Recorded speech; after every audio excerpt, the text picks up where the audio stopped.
Angel Investing Decoded. Business financing is on the mind of most entrepreneurs, but getting the working capital you need to grow your business doesn't have to be difficult. Many companies these days turn to angel investors, and these options can work for startup ventures, but there are details you should know. What are affiliated and unaffiliated angels? Affiliated angels are people you know, such as friends and family, coworkers, managers, and employees, customers, suppliers, vendors, and even competitors.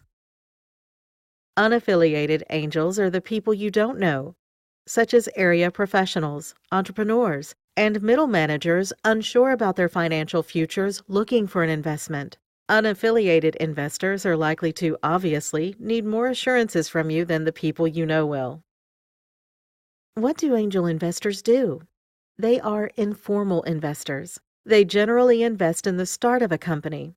This is in exchange usually for equity. They can even invest via a crowdfunding platform. Let's recap Angel Investing Decoded. Angels can be wealthy or not so wealthy investors. You might know them before or not.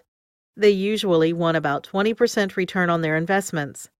Angel investors are great for startups which cannot get other forms of funding, and they usually want a smaller piece of your company than venture capitalists do. Contact us today to learn more about Angel Investing Decoded.